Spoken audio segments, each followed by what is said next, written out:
اعوذ باللہ من الشیطان الرجیم بسم اللہ الرحمن الرحیم نحمدہ ونصلی علی رسولہ الکریم۔ میرے پیارے دوستو، السلام علیکم ورحمۃ اللہ وبرکاتہ۔ دوستو، اللہ تعالیٰ کا بہت بڑا احسان اور فضل و کرم ہے کہ اللہ تعالیٰ نے ہم سب کو مسلمان بنایا ہے اور ایک بہت بڑا عظیم کلمہ بھی عطا فرمایا ہے، لا الہ الا اللہ محمد رسول اللہ۔ اللہ کے خزانوں میں سب سے قیمتی دولت ہدایت اور ایمان کی دولت ہے۔ جس کو ہدایت اور ایمان کی دولت مل گئی وہ دنیا کا سب سے کامیاب انسان ہے، اور جس کو یہ نہ ملا تو ساری دنیا کے نقشے ہونے کے باوجود وہ سب سے زیادہ ناکام انسان ہے۔ دوستو، ہمیں اللہ تعالیٰ نے مختلف عہدوں پہ رکھا ہے، کوئی غریب ہے، کوئی امیر ہے، کوئی طاقتور ہے، کوئی کمزور ہے، کوئی جو ہے افسر ہے، کوئی ملازم ہے۔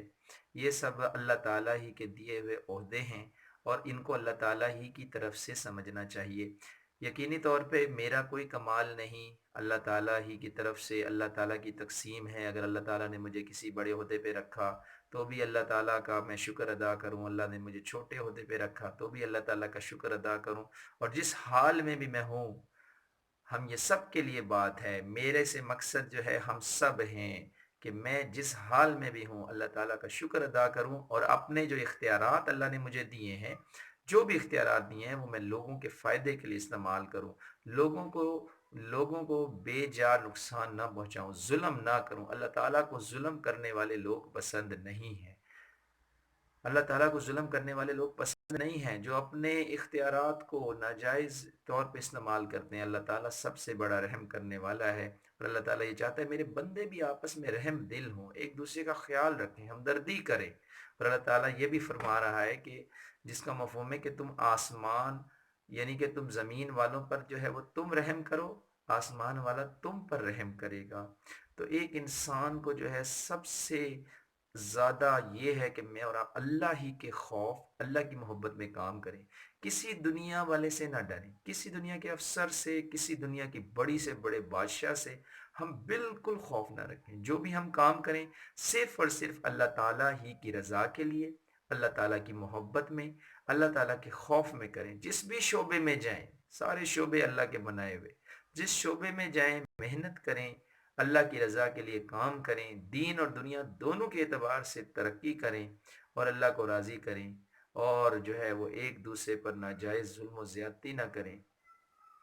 کیونکہ جو خاص طور پر یہ کہہ دے، دوستو بات سن لو میری غور سے، جو خاص طور پہ کوئی کہہ دے ہے کہ میرا تو صرف اللہ ہے، میں صرف اللہ سے ڈرتا ہوں، میں اللہ ہی کا بندہ ہوں، میرے پاس کوئی طاقت نہیں، میرا اللہ ہی میرے لیے کافی ہے، تو دوستو وہ شخص کسی یقین پر کہہ رہا ہے، یقینی طور پہ اس کا اللہ سے ایک تعلق ہے، اور اللہ سے جس نے تعلق بنا لیا، جو اللہ سے جس نے دوستی کر لی، وہ دنیا کا سب سے طاقتور انسان ہے۔ اور جس نے اللہ سے دوستی نہ کی، اللہ کو ناراض کرتا رہا، تو یقینی طور پہ اس سے کمزور کوئی نہیں۔ اور اللہ تعالیٰ یہ بھی فرما رہا ہے جس کا مفہوم ہے کہ جو اللہ سے ڈر جاتا ہے تو اللہ تعالیٰ ساری مخلوق کے دل کے اندر اس بندے کا خوف ڈال دیتے ہیں، اور جو اللہ سے نہیں ڈرتا تو اللہ تعالیٰ یعنی اس کے دل کے اندر ساری مخلوق کا خوف ڈال دیتے ہیں۔ تو جو اللہ کا بن گیا وہ سب سے طاقتور، جو اللہ کا نہ بنا وہ سب سے کمزور ہے۔ اللہ تعالیٰ سے یہ دعا ہے کہ اللہ تعالیٰ مجھے اور آپ کو اس کی سمجھ عطا فرمائے اور اپنی ذات عالی سے تعلق بنانے کی توفیق عطا فرمائے۔ ہم ایسے بن جائیں ہم اللہ کو پسند آ جائیں، اور ہم ایسے بن جائیں کہ ہم اللہ کو دوست بنا لیں، اللہ کو ساتھ لے لیں۔ اگر اللہ کو میں نے ساتھ لے لیا، یہ سارا جہان میرا ہے، یہ آسمان میرے ہیں، یہ زمین میری ہے، یہ سارے چرند پرند میرے ہیں، اور اگر اللہ کو میں نے ساتھ نہ لیا تو میرا کیا بنے گا؟ سب سے کمزور ہوں میں پھر۔ اللہ ہمیں یہ احساس عطا فرمائے، اس بات کی قدر و قیمت عطا فرمائے، اور اللہ تعالیٰ ہم سب کو ایسا بنا دے ہم اللہ تعالیٰ کو پسند آ جائیں۔ اللہ تعالیٰ ہم سب کا ایمان اور کلمے پر خاتمہ نصیب فرمائے۔ فی امان اللہ، اللہ حافظ، السلام علیکم ورحمۃ اللہ وبرکاتہ۔